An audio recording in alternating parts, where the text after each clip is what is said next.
We otherwise have all members of the committee. We also have Councillor Lischina with us. Good morning, everyone. Okay, everyone, then let's get ourselves going. It is the appointed hour after all.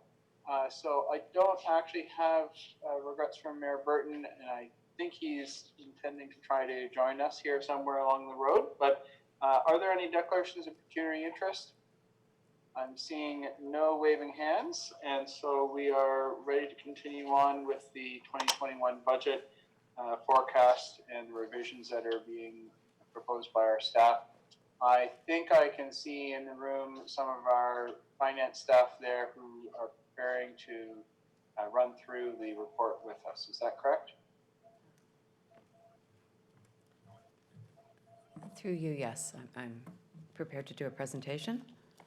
Good morning, Nancy. How are you? Good morning. Very well, thank you.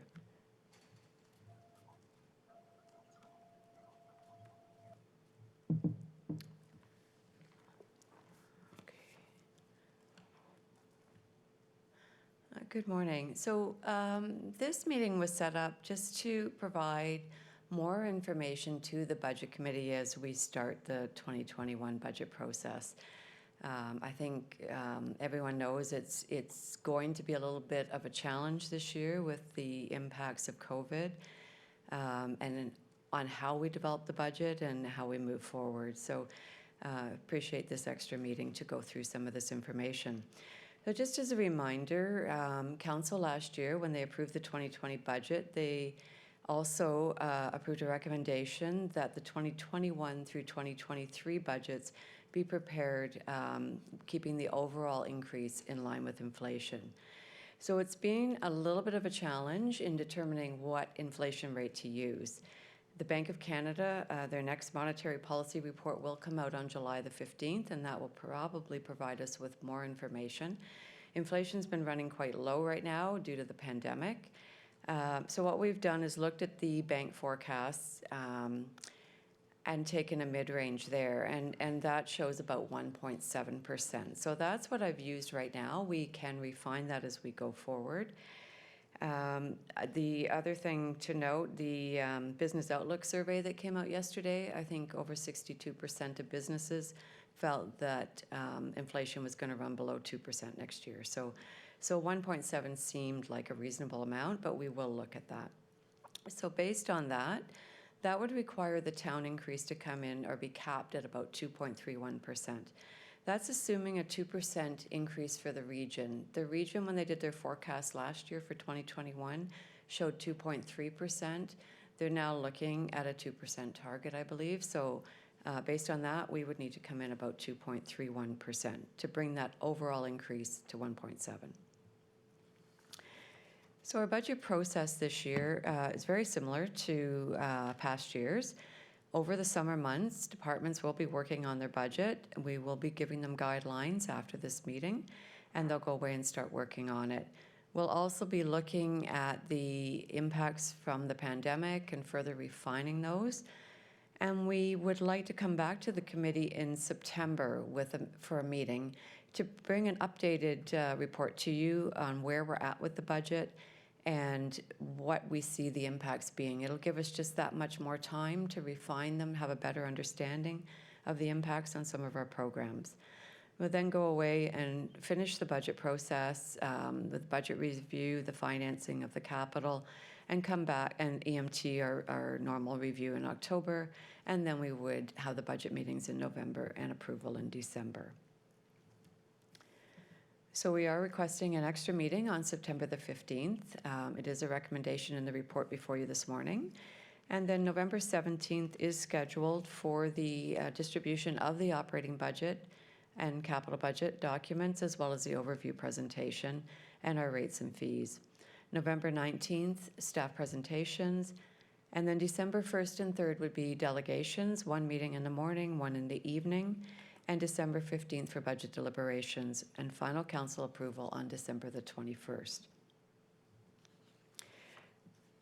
So the operating budget, we have our normal pressures on our base budget, our personnel increases, impacts from capital, inflation on our material supplies, etc.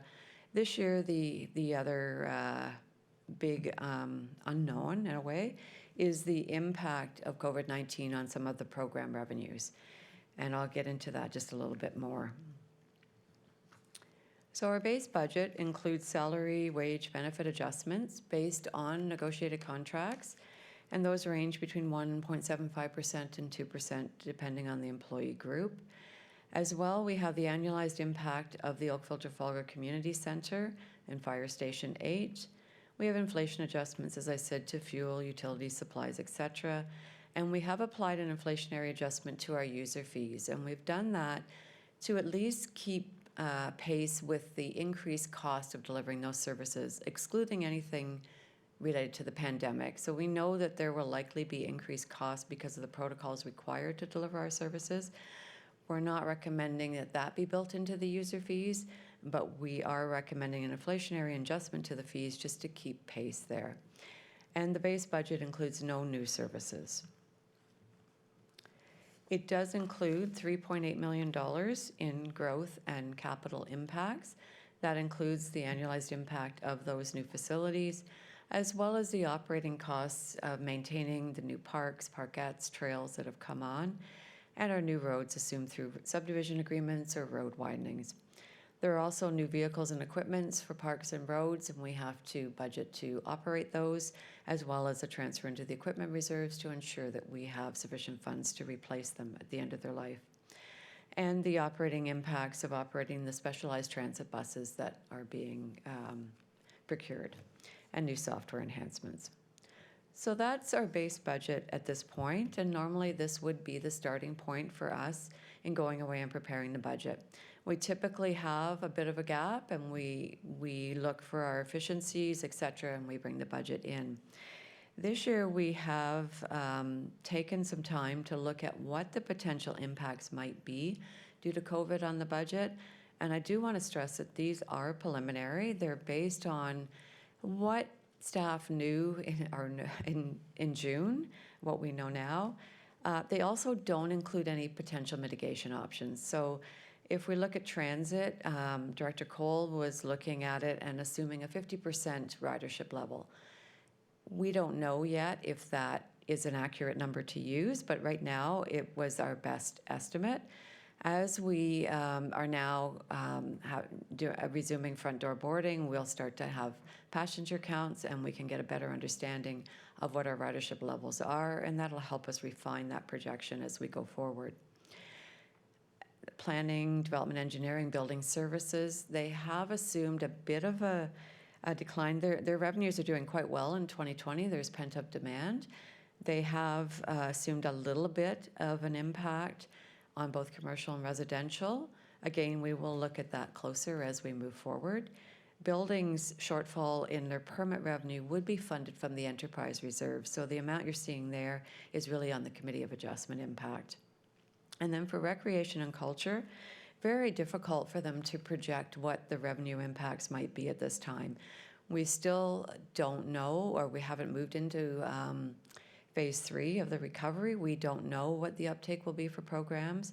Our summer camps are just going to start next week, so hopefully by the end of the summer we'll have a little bit of a better idea of what our revenues might be. But right now, based on assumptions, we're assuming there could be almost a $4 million shortfall in that department.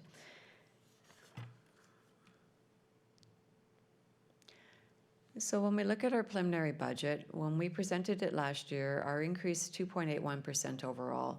That was with the town, for the town of Oakville, 2.81% increase, and that would have brought us in line with inflation. When we take into consideration these potential impacts due to COVID, they add 4.44% to the tax levy increase, which would bring us to a revised increase of 7.24%.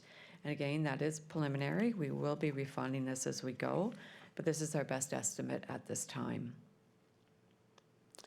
So if we look at the overall impact, based on the region at 2%, the town the town at 2.99, that would be the impact on the overall tax bill of our 7.24%.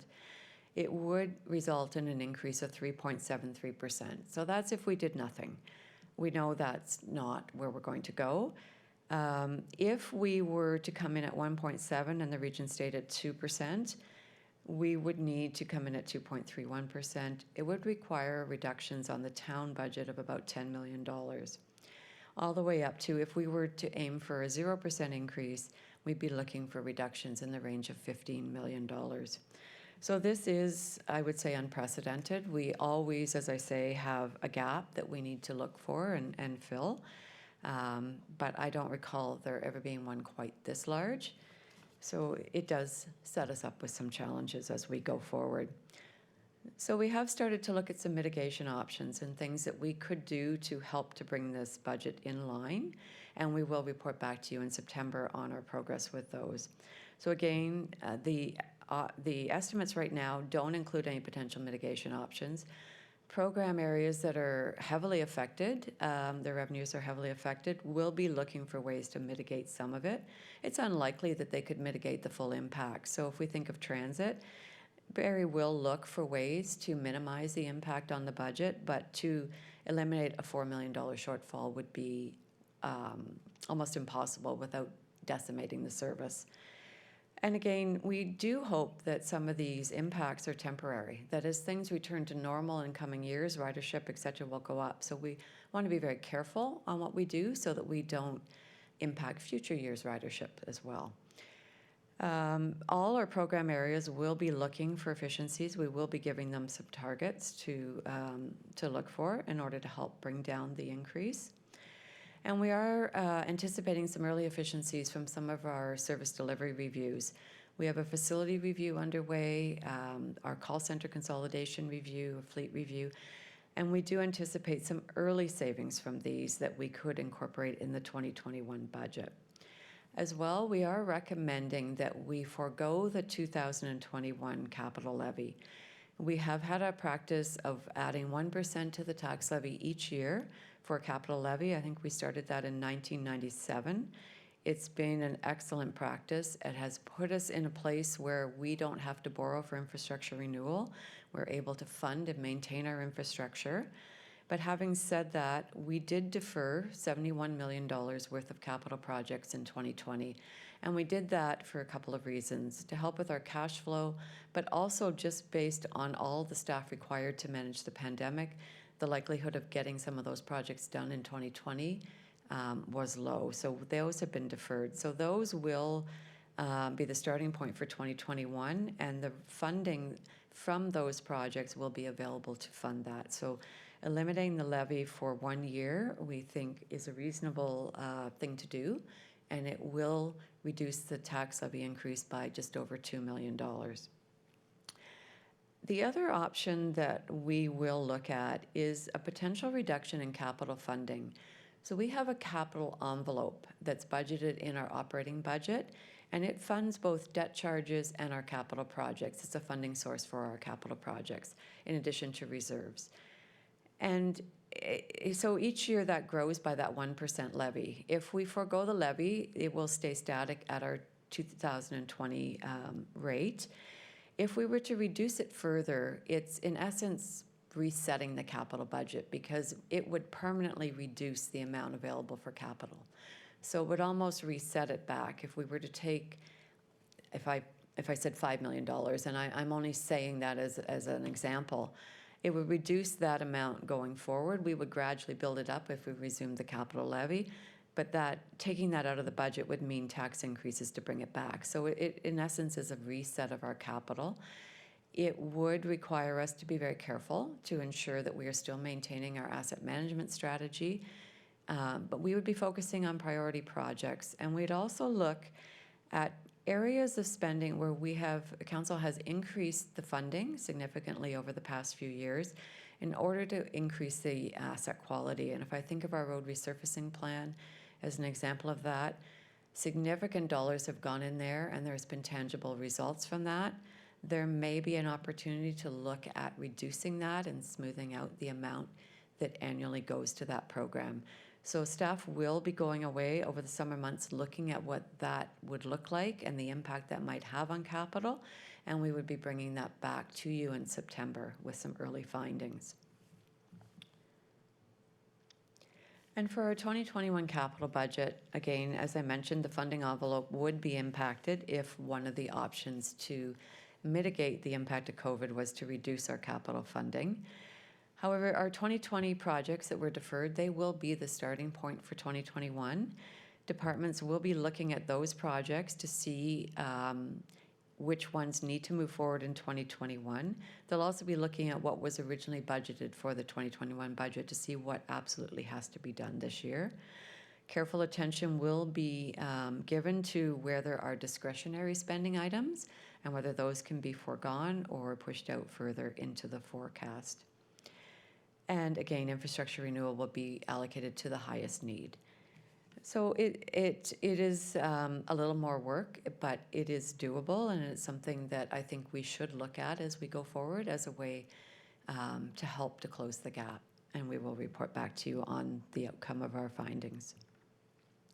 So in summary, we have a lot of work to do over the next couple of months. We will be exploring all opportunities to mitigate the potential budget impacts. We'll also further refine the impacts of COVID on our budget and report back to you in the fall. So the report before you today has 4 recommendations. The first is the receipt of the report. And the second is that the policy of adding the 1% annual capital levy be waived for 2021, and that the rates and fees increase for 2021 be tied to inflation. And finally, that a budget committee meeting be set for September 15th at 2 p.m. to receive an update on the 2021 budget. And I'd be happy to answer any questions. Thank you very much, Nancy. I really appreciate all of that material being presented to the committee, and I know you're going to have a couple of questions. Before I go to the questions, I wanted to add one thing on to the minds of the committee members for a little bit of feedback. With the elimination of the capital levy for this year, it's not surprising that we're discussing that. It's actually something that we have discussed in previous years, the possibility of reducing the capital levy. I don't think we imagined doing it because of COVID-19 or all at once perhaps, but it's not surprising that we're using this tool as a method of managing the issue. I wanted to put onto the table for people's consideration the potential use of debt on a temporary basis to deal with capital issues if we felt that was a useful tool. And so your feedback, committee members, on that particular tool would be helpful for our consideration. We have used it in the past in very small amounts to manage capital issues, and so it's a tool that's out there for us. And the other 2 things I wanted feedback on is the community consultation that we normally do. I suspect we're going to have to do some heavier version of online community consultation this year than maybe we've done in the past. And so if you've got some feedback on that, that would also be useful. And so I'm going to go to Kathy Dudek then for the first questions, and anybody else. Hi, Kathy. Hi, thank you. Through you, Mr. Chair. Just remind me again, Nancy, what by foregoing the capital levy this year, how much are we looking at saving towards our budget? Through you, Chair Adams, it would save us just under $2.1 million. Okay, that's what I thought. Okay, thank you very much. At the appropriate time, Mr. Chair, I'll give you a motion to approve. Great, thanks. And Councillor Sandu? Thank you, Mr. Chair.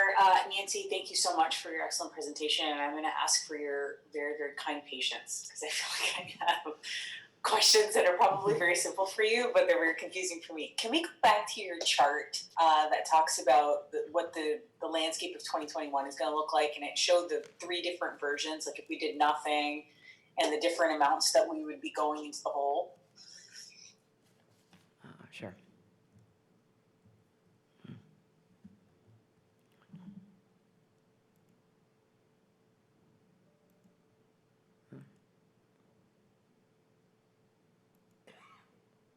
Don't know why it's not letting. There we go. This one? Yeah, that one. Okay, so I wanted to just kind of touch on this really quickly. So I'm understanding the things to the right, the negative 20 or 10 million, 9.6 and 15.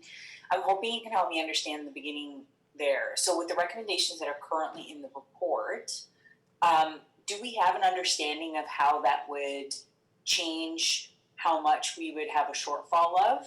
Or this is just what we're seeing right now and you need a little bit more time? The latter. So this is what we're seeing right now.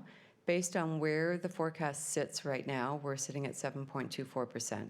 We have included the inflationary increase on our user fees in that number, but that would already have the capital levy in there. So if we take that out, so if we were going for the 1.7% and the region stayed at 2%, we need to find 10 million. The capital levy would reduce that 10 million down to 8 million. So that would be the start, right? And then the program areas would be looking at ways to mitigate some of the impacts, so that'll bring it down further, efficiency. So this is kind of our starting point, and then we're starting to try and bring that down. Okay, perfect. Thank you for that. And then the only other question that I have is I just want some clarity for the members of the public that may have been going through the report themselves and maybe looking through the summary, not going through the detail afterwards.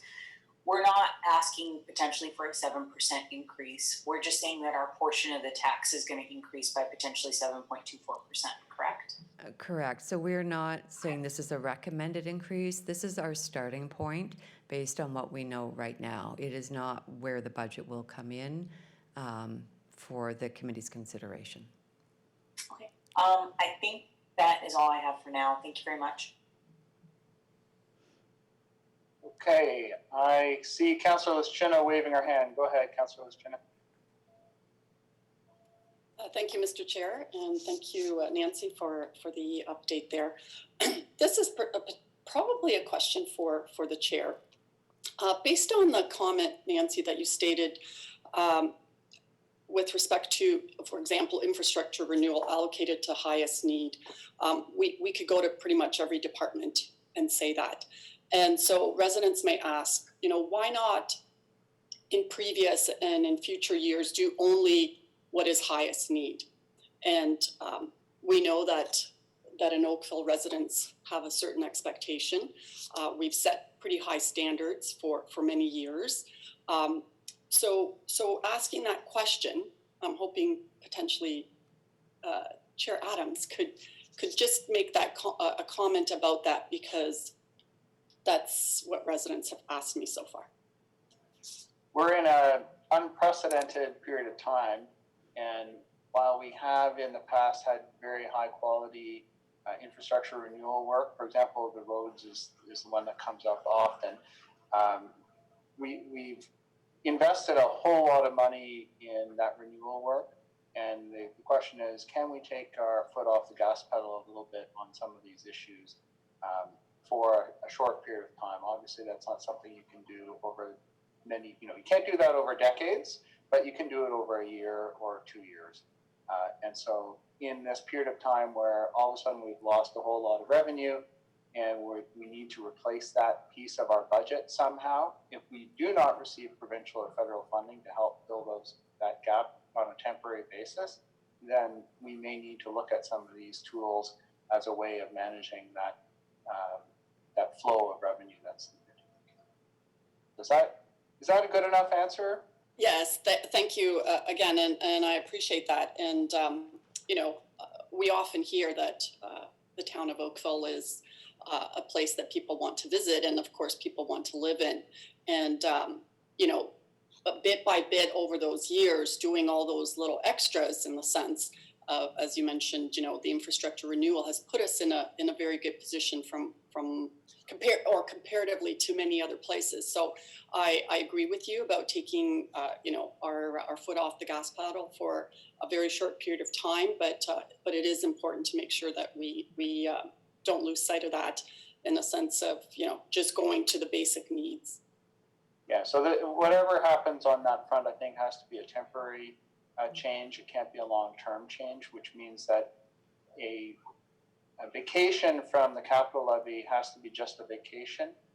If you take a 1-year vacation, not only do you lose this year's $2 million in funding, you lose that $2 million of funding for every year going forward. So over a 10-year capital plan, you're losing $20 million in funding for capital projects, and that's a really big hole.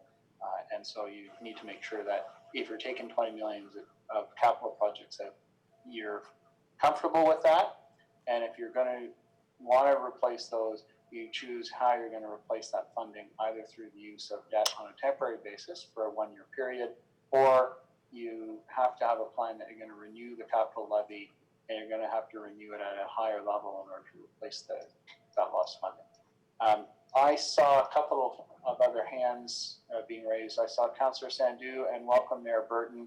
I'm not sure if you were waving your hand to ask a question or not, but I'm going to start with Councillor Sandhu and then I'll come back to you. Thank you. I'm not sure, Mr. Chair, if the question is for you or if it's for Ms. Solly. So just going back to kind of like the deferral of capital projects from 2020 to then 2021, does that then also create a waterfall approach to the rest of the capital projects that are going forward? Through you, I'll answer that. You mean like it'll push everything out a year? Potentially, it'll push some projects out further, because to do all of the 2020 projects that were deferred and everything planned for 2021 would be very difficult. But they will very closely look at what was scheduled for 2021 and needs to be done, and those will be still included in the capital budget for 2021. And then I just wanted some clarity on that. There would be a recommendation from staff that would come for that, and then obviously some conversations with the councillors and public if needed, correct? There would, yes. Perfect. Great. Thank you.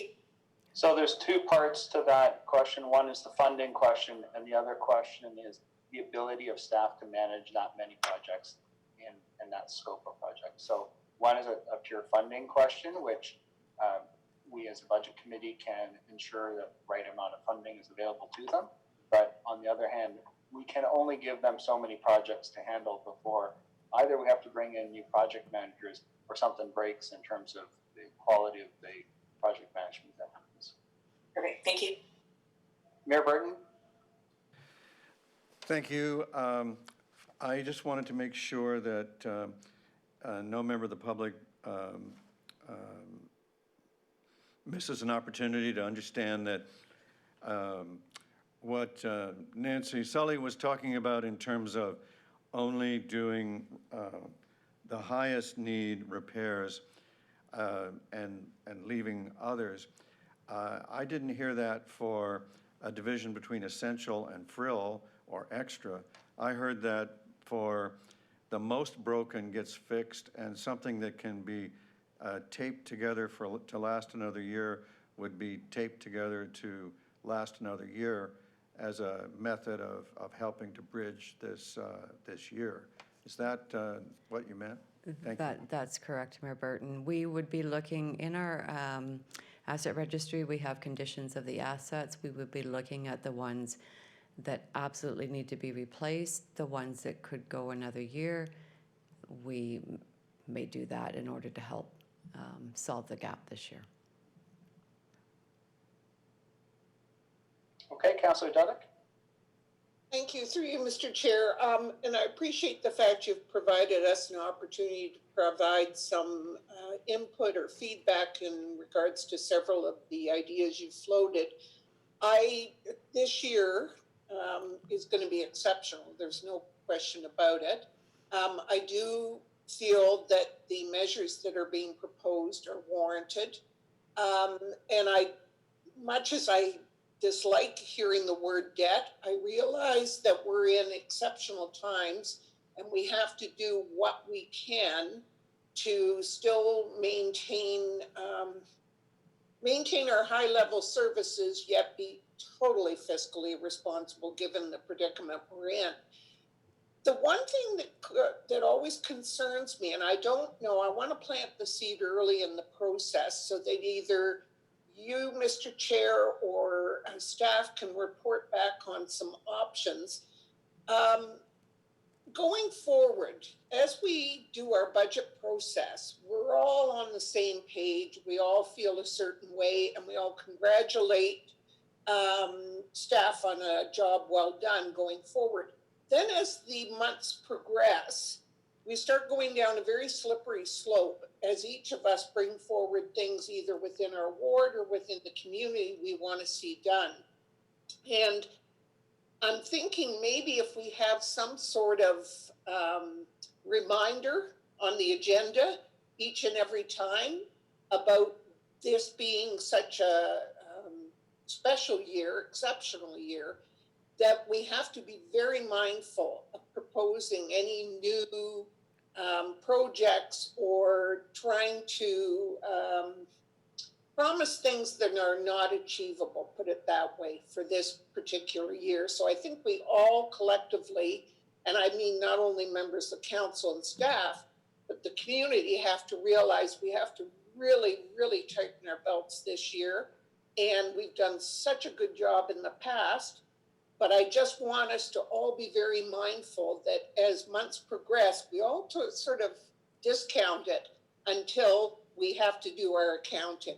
So like I say, I'm open to anything that you might be able to. I just don't want to be Debbie Downer every meeting, but on the other hand, I want us to be very mindful of committed to making that happen for this year. I think that's a good comment, and that's probably, so, in our reports, we have a financial impact section. That's kind of the spot, I think, that you're talking about. Hey, this is a special year, right? Okay. Any others? Councillor Grant? Thank you, through you, Mr. Chair. Nancy, you mentioned transit having some difficulty shaping their budget, but another service that's been impacted by COVID is our Parks and Rec department, the rec centers. Do we have any idea of what programming would look like at the rec center as they try to shave back their budgets and yet still offer services to the public? Through you, Chair Adams, not at this time. So recreation, the centers are budgeted in the recreation budget. Right now, just based on preliminary assumptions, they're looking at about a $4 million shortfall. And it's really difficult for the department right now to know what to assume for next year because their programs haven't even started back up this year. But right now, the projections are assuming participation levels of about 50% to 75% of normal levels. And hopefully by the fall, we'll have a bit better idea of what it might look like. But again, it depends on when they get to open and what the uptake is from residents. There's a lot of unknowns there. Yeah, I thought so. Okay, well, thank you very much for that. Something to keep our eye on as we go ahead. Okay, any others? Looks like we've exhausted questions for you. Thank you very much for the presentation. Could I ask that the presentation get circulated to council as well, please? Certainly. I don't think there's anything in there that was surprising or new, but it's a nice overview of everything that's in the written report. Okay, Councillor Dudek, I believe you moved the staff recommendation. Any comment on the staff recommendation before we take that vote? Just that they're doing an amazing job, as always, in regards to providing us options by which we can still maintain our high level of service, and yet, as I mentioned earlier, still be totally fiscally responsible with our taxpayer dollars. So thank you very much to staff for doing this work and bringing us in early to sort of set the stage. Thank you very much.